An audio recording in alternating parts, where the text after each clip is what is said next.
much, everybody. It's a great honor to have President Ferdinand Marcos Jr. of the Philippines, a great family legacy, and highly respected in this country. I know that because I have many friends in the Philippines, and there's great respect, or I couldn't say it, so congratulations. Thank you. We're going to be talking about trade. We're going to be talking about war and peace.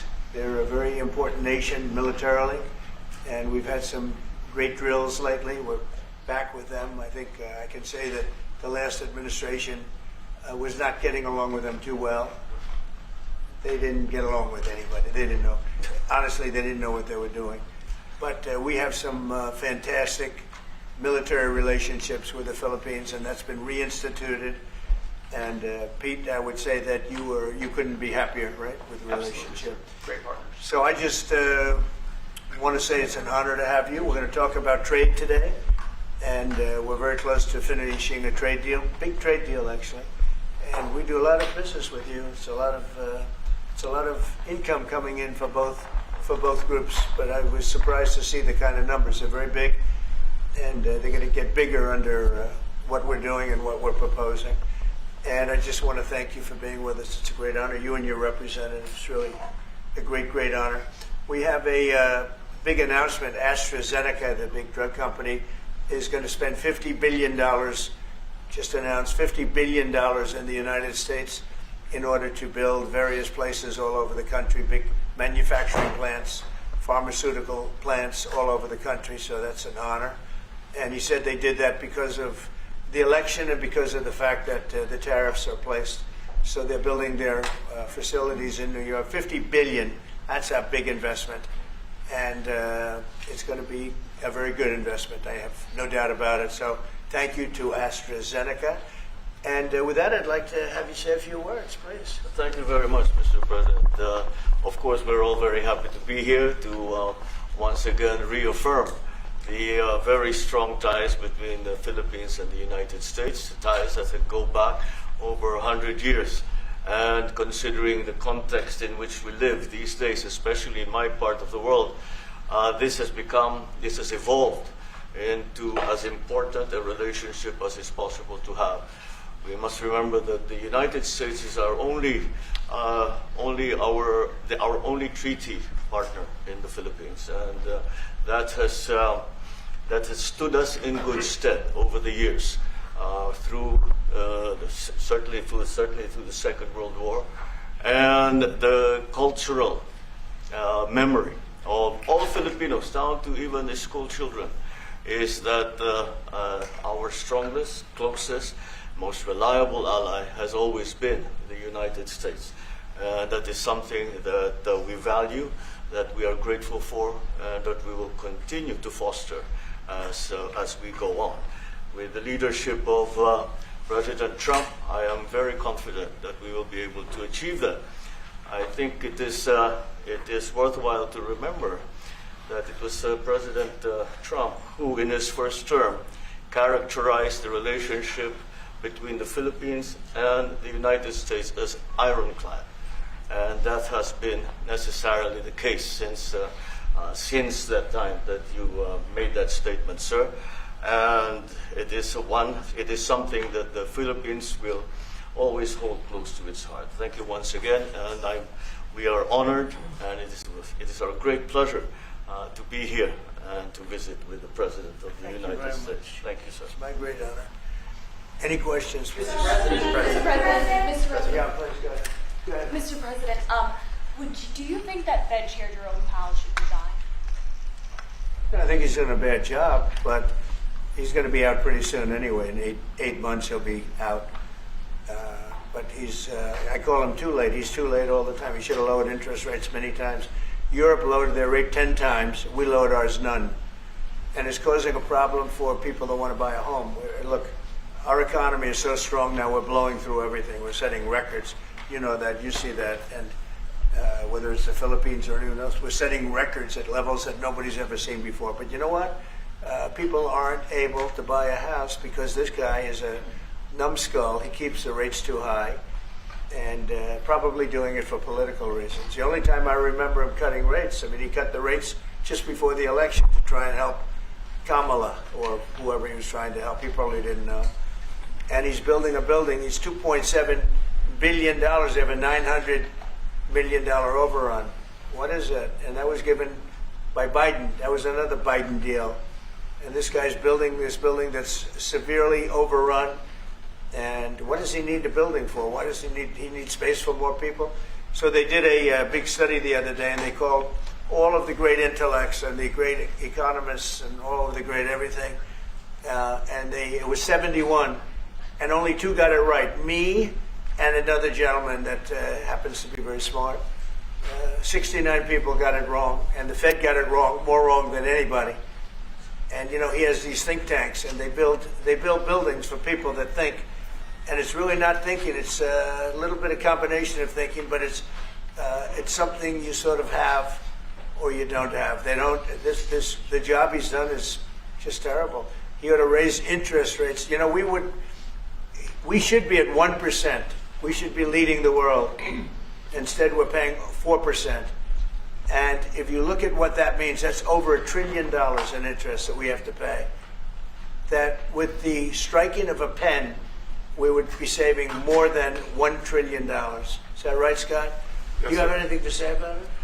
Yes, sir. I called yesterday and this morning for the Fed to do a big internal investigation to understand not their monetary policy, but everything else. The Fed has had big mission creep, and that's where a lot of the spending's going.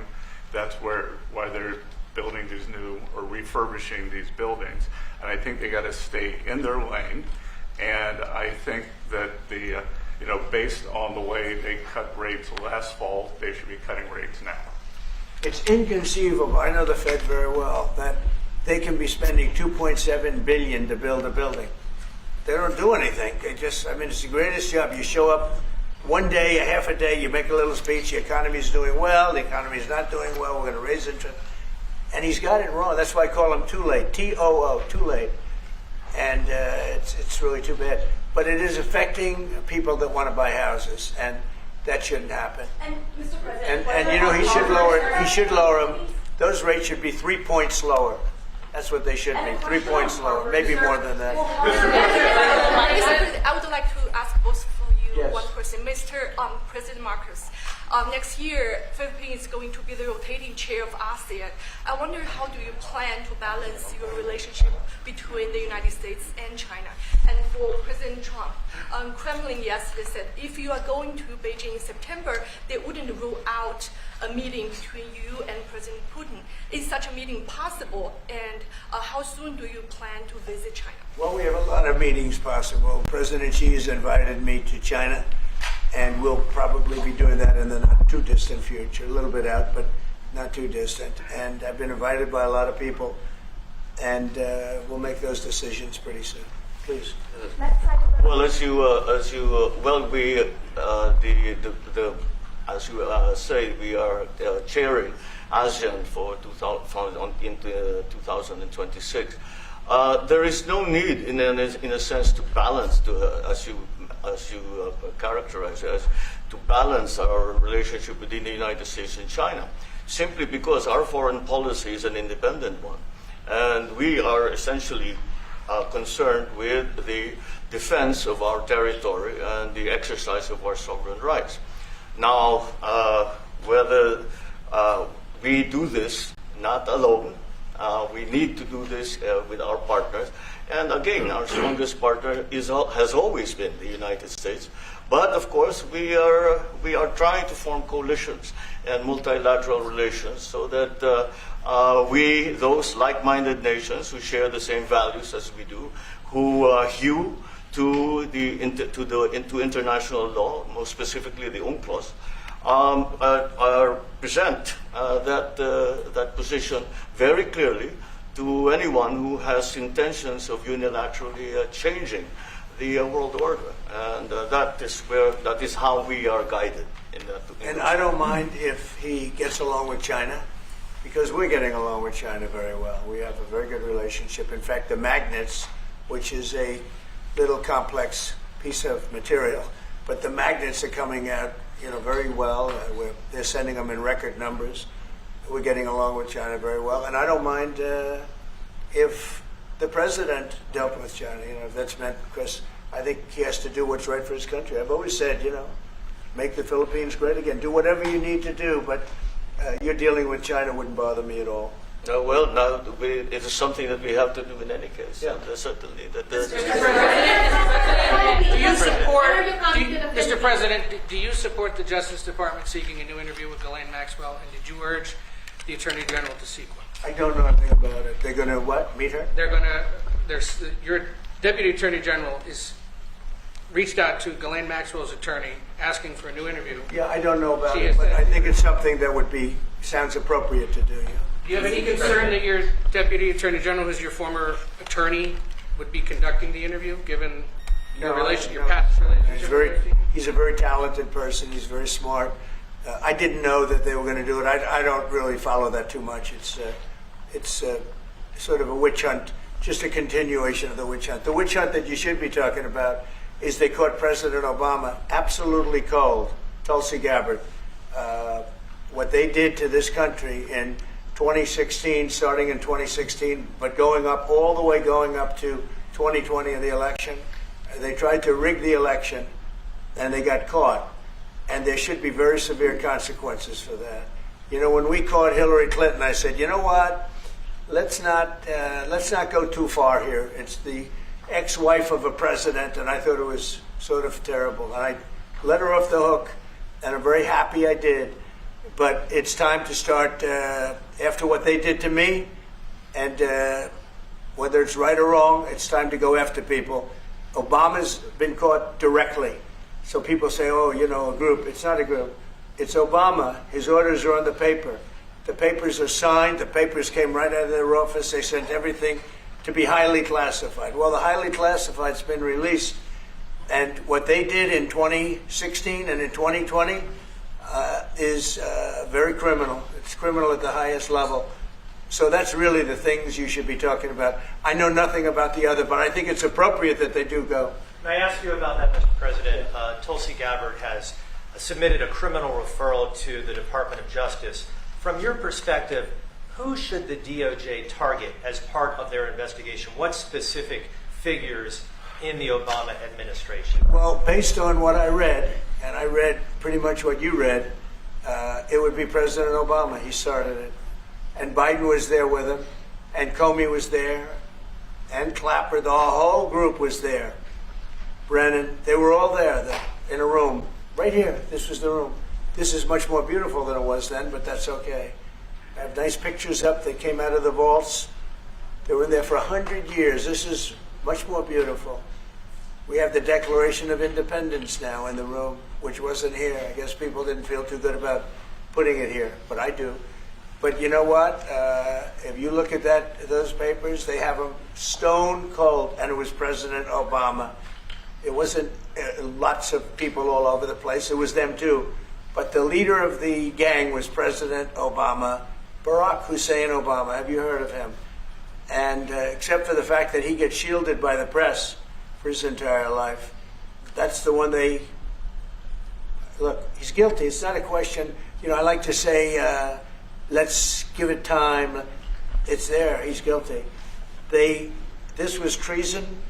This was every word you can think of. They tried to steal the election. They tried to obfuscate the election. They did things that nobody's ever even imagined, even in other countries. You've seen some pretty rough countries. This man has seen some pretty rough countries, but you've never seen anything like it. And we have all of the documents. And from what Tulsi told me, she's got thousands of additional documents coming. So President Obama, it was his concept, his idea, but he also got it from crooked Hillary Clinton. Crooked is a $3 bill. Hillary Clinton and her group, the Democrats, spent $12 million to Christopher Steele to write up a report that was a total fake report. It took 2 years to figure that out, but it came out that it was a total fake report. It was made up fiction. And they used that. The one thing they weren't able to do was and probably the only thing I respect about the press in years is the press refused to write it before the election. They refused to put it in. The Steele report was a disaster. all lies, all fabrication, all admitted, an admitted fraud. She paid $12 million, and the Democrats, for that report to a wise guy named Christopher Steele. He wrote a phony report, and they wanted to get that report in before the election. And I'll tell you what, I talk about all the time, the fake news, how bad it is. But in this case, they wouldn't do it. They saw it, they read it, and they said, we don't believe it. And it was only after, substantially, like a month and a half after the election, that it got printed, and it was a big wisp. It was just like a bang of nothing, because the election had ended. If that report had gotten published by the New York Times or somebody, and I respect the Times for maybe only this, because they're crooked as you can be. They're a terrible paper, a crooked, corrupt paper. But for this one moment, they said, this is bullshit, we can't put this in. And neither could any other paper. Wall Street Journal's a lousy paper, very, very dishonest paper. As you see, I'm suing them for a lot of money because they do things very badly. It's got a nice name, but it's really, in my opinion, it's a terrible paper. And it can be corrupt. But just so you know, they didn't take the Steele report. It was the dossier. Remember the famous dossier? I called it the fake news dossier. The news wouldn't publish it. And I'm amazed. They had 2.5 months. It was finished. 2.5 months. That was supposed to be what was going to happen. And it got published a couple of months after the election. And frankly, nobody cared too much about it. But that was a big thing. No, we caught Hillary Clinton. We caught Barack Hussein Obama. They're the ones. And then you have many, many people under them. Susan Rice. They're all there. The names are all there. And I guess they figured they're going to put this in classified information and nobody will ever see it again, but it doesn't work that way. And it's the most unbelievable thing I think I've ever read. So you ought to take a look at that and stop talking about nonsense, because this is big stuff. Never has a thing like this happened in the history of our country. And by the way, it morphed into the 2020 race. And the 2020 race was rigged, and it was a rigged election. And because it was rigged, we have millions of people in our country. We had inflation. We solved the inflation problem. But millions and millions of people came into our country because of that. And people that shouldn't have been, people from gangs and from jails and from mental institutions, people that we don't want in our country, people that we're getting out, dangerous people. 11,888 murderers, many of them, 50%, more than 50%, murdered more than one person. I hate to say this with such a distinguished guest, but you know, they asked me a question. I got to answer the question. No, Barack Hussein Obama is the ringleader. Hillary Clinton was right there with him, and so was Sleepy Joe Biden, and so were the rest of them. Comey, Clapper, the whole group. And they tried to rig an election, and they got caught. And then they did rig the election in 2020. And then because I knew I won that election by a lot, I did it a third time, and I won in a landslide. Every swing state won the popular vote. But I won that all the same way in 2020. And look at the damage that was caused. How crucial is the ammunition hub, and how crucial is the ammunition hub that the U.S. plans to build in Subic and the Luzon corridor, considering that these will be built in areas that hosts strategic ports as well as military air bases? You're talking ammunition? Yes, the U.S. House Congressional Committee on Appropriations approved a budget. What's very important. Otherwise, we wouldn't have approved it. Sorry? Yeah, it's very important. Otherwise, we wouldn't. We need ammunition. We're going to end up in a few months, we'll have more ammunition than any country has ever had. We're going to have more missiles than any country has ever had. We're going to have all the speedy missiles. We'll have the speedy ones, the slow ones, the accurate ones, the ones that are slightly less accurate. We have everything. But we will have more ammunition than any country has ever had. It's very important to me. And how Go ahead, please, Red.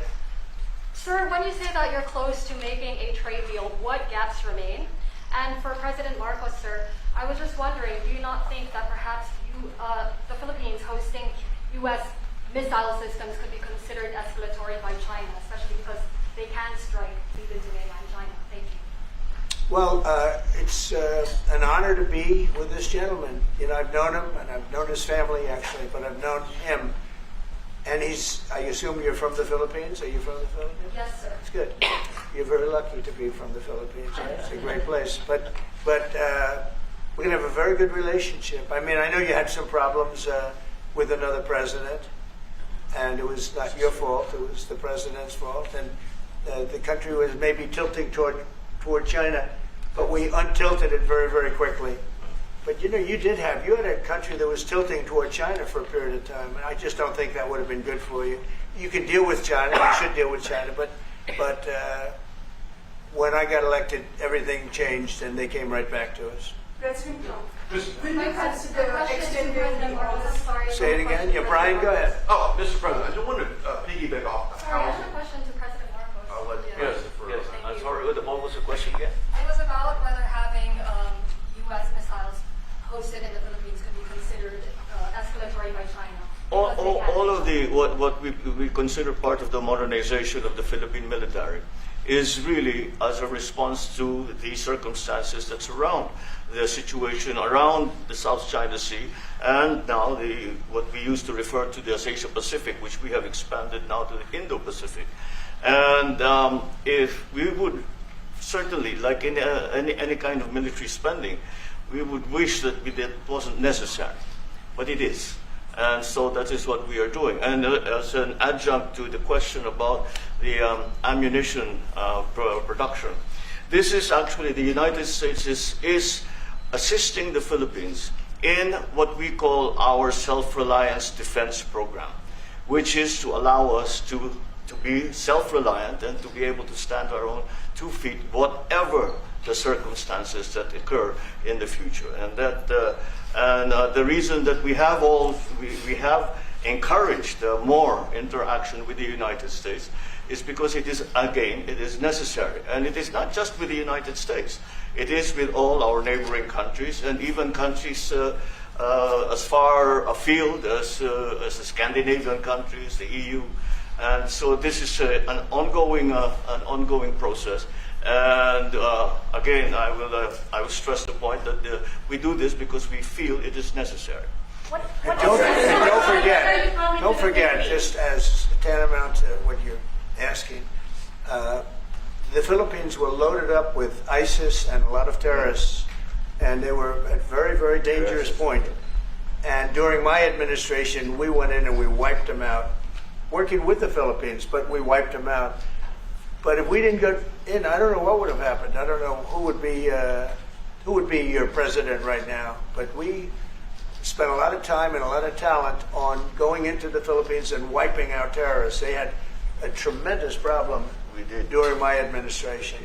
And we cleaned it up, we got them out, and now you really have a good, solid country again. I believe so, yes. How can you make Mr. President, I wanted to follow up on the housing question. Yeah. You got no tax on tips, no tax on overtime, no tax on Social Security. How important is it we have no tax on home sales, capital gains, to unleash the housing market in this country? Well, we're thinking about that, but would also unleash it just by lowering the interest rates. If the Fed would lower the rates, we wouldn't even have to do that. But we are thinking about no tax on capital gains on houses. And very impressed that you asked that question because nobody knew that. Well, how did you find that out? That's very. I wonder why there's somebody I'm very close to. There's a leaker. There's a leaker. I've also got a question. I find it a very interesting world that we know more about two people at a Coldplay concert just hours after that viral video than we know of Thomas Crooks 1 year after attempting to assassinate you. What is holding back the investigation on Thomas Crooks? Well, they've reported to me and they've told me things, and they really say they haven't found anything that was abnormal. I would say this: the Secret Service was very brave because they were right there and they jumped on me. They made a mistake. They should have had somebody on that roof, and they should have had communication with the local police, who also, they did a very good job, but they made some mistakes, and we have a whole different group of people now. I don't think anything can happen, but I think we have the best people anywhere in the world right now, and I think they've learned. And they went into him very, in great detail. They gave me the whole thing, and what can I do? They say that it was just a nut job that was looking to do this, and I spoke with the FBI, the new FBI. I spoke to the FBI, who was the old FBI, I wouldn't have believed a thing they said, because the old FBI under Comey was crooked as hell. He was one of the most crooked. Everybody should read the Horowitz report. Unfortunately, Bill Barr didn't use it. But the Horowitz report, not appointed by me, it was a report on Comey and the FBI. It is one of the worst shots at a human being I think I've ever seen. In fact, the New York Times did an editorial that was one of the worst editorials I've ever seen about anybody. That was about Comey. You ought to go back and get, and Barr didn't use it because he didn't have the guts to use it, or something happened. I don't know. Too bad. He went to Mr. Durham. Instead of doing the Durham, all they had to use is the Horowitz report. And I always felt badly for Horowitz, frankly, because he's a Democrat, I guess. He was appointed by a Democrat. But that report has gotten lost, and it shouldn't be lost. You should all go back. It should be mandatory reading. Go back and read the Horowitz report on Comey and his cronies. And you'll see exactly, we're going to add that to all the stuff that we found. It just confirms it. But what we found is even more so. Now, we found absolute, this isn't like evidence, this is like proof, irrefutable proof that Obama was seditious, that Obama was trying to lead a coup, and was with Hillary Clinton, with all these other people, but Obama headed it up. And, I get a kick when I hear everyone talks about people I never even heard of. It was this one. No. It was Obama. He headed it up. And it says so right in the papers. Got everything. This is the biggest scandal in the history of our country. And it really goes on to even the auto pen, because it all relates to the same thing. It all started the same sick minds. You have an auto pen, which is a tremendous, well, we don't have a president, we have an auto pen that signs everything. I'll bet you sign everything. You don't have auto pens. Everybody, who doesn't sign? You're the president of a country. But it's all that whole thing, leading right up to the end of it is the auto pen. And the auto pen was used by people, and Biden knew nothing about it. They were signing documents that he knew nothing about. As an example, they released the Unselect Committee of Liability. The Unselect Committee spent 2 years grilling everybody, and then they destroyed all the evidence. You know why? Because the evidence made them guilty, and he gave them all a pardon.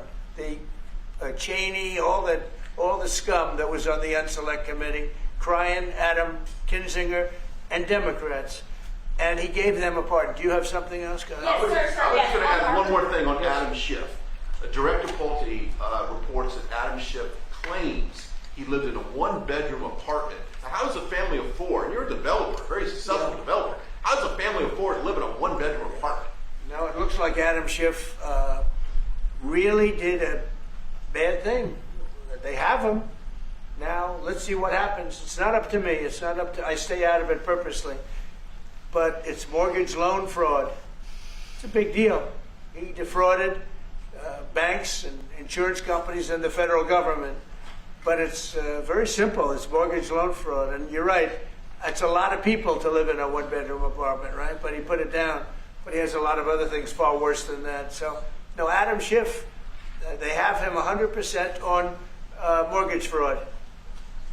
Now, if there's anybody else in this room except you would have no problem. But anybody else in this room, you'd have a problem. I'd have a problem. Yeah, please. So there was a hearing yesterday in the Harvard case. Would you allow Harvard to get their federal dollars back as a part of any agreement with the administration? No, I'm not giving. Harvard's been given $7 billion. Can you believe it? By the Fed, $7 billion, and we want money to go to all universities, not Harvard. Harvard got more than anybody else. They have $52 billion. They get huge tax incentives and tax breaks on that $52 billion. But they have $52 billion, and they got $7 billion over a short period of time. And we have a very hostile judge appointed by Barack Hussein Obama, a very, very hostile judge who knows exactly right from wrong. But we expect to win it on appeal. She hasn't given a decision yet, but she's very hostile, and she was put by Barack Hussein Obama. And generally speaking, anybody that does that, we're going to have problems with. So we don't expect to have. We won the case yesterday. Anybody that was there, that was a neutral would say we easily won the case. But a lot of the case, and a big part of it's going to be how much money Harvard gets in the future. That's not part of the case, and they're not going to get very much. Mr. President, where are we in terms of negotiating about the reciprocal tariff? How far are we? With who? With the Philippines. Yes, sir. How far Are you from the Philippines? Yes, sir. I'm Good. from the Philippines. How far are we from achieving Well, free it's tough. trade? He's a very tough negotiator. So far, we're not there because he's negotiating too tough. In fact, I used to like him better than I do now. He's too tough. But we'll probably agree to something. But he's strong, a strong negotiator. He loves your country. Mr. President, When are you coming to No, the no, Philippines, please. sir? You talk a lot about the severe consequences that those who are involved in the Russia hoax must face. In your view, sir, what are the next steps now that these documents are out there? Tulsi Gabbard? Well, the Justice Department would have to act. And we have a very competent, very good, very loyal to our country person in Pam Bondi, very respected. And it's going to be her decision. Just a follow-up to that, sir. Chrissy Noem is in New York City visiting an off-duty CBP officer who was allegedly shot this weekend by an illegal alien who came into the country during the previous administration. Right. What is your message to any local leaders who continue to push sanctuary city policies after this nearly tragic incident? So the only thing I don't understand, because you like to understand things and we're all smart people and all, but why would they allow 21 million people into our country, unvetted, unchecked? You don't allow it. You wouldn't allow people in. He's tough. No, the country's run properly. Biden and his group of thugs, and I don't think it was Biden, I think it was the people that surrounded that beautiful Resolute desk right behind you. They allowed 21 million people, probably much more than that, and many of them came from jails and gangs and drug dealers and mental institutions, insane asylums. Many of them are very sick. 21 million, probably 25 million, probably even more than that. And we're getting them out. Many were murderers, as I said. They killed people. Many killed more than one person. Stone cold murders. I don't understand why they would have allowed that. There's only two reasons. The vote. Is there one voters? It's one reason. I don't think they would have done it for that because they cheat. You know, they're so good at cheating, they don't need that. But the vote, and the second reason is they hate our country. I think they hate our country. I actually do. And it's the biggest problem. I mean, much of our time is spent with, you know, we have the strongest border anywhere in the world now. Maybe even stronger than your border, if you can believe it. We have no people came in last month, zero, which is pretty amazing. I'm not even sure I can believe that. But liberals are the ones that do that calculation. So, but we had no people come in. A year ago, we had hundreds of thousands of people come in. Hundreds of thousands of people. And they flowed in. And if it wasn't for the election, it would have been millions of people came in last year. So millions of people prior to election time, they allowed millions and millions of people to come into our, I mean, you saw it. They'd open the gates. If you took an Alabama-LSU football game that holds 128,000 people, I was there, 128,000 people, and I liked them and they liked me. But if you took that and doubled it, that's what used to flow into our country on a daily basis. It's not even believable. And we're getting them out, and we're starting with the worst ones. And we had a man shot yesterday, a police officer who's a great gentleman, shot right here in the throat. Probably won't be able to speak again. But he was brave, and he shot the other guy, and they ended up getting him. And you saw the scene where his friend took him to a hospital and dumped him down on the sidewalk. The whole thing was crazy. But why would anybody do to our country what these Democrats have done? And honestly, we can never forget it. We can never forget it. What they have done, the damage that they've done to America is very, very sad. Thank you very much, everybody. Thank you, Fred. Thank you, Fred. Head it out.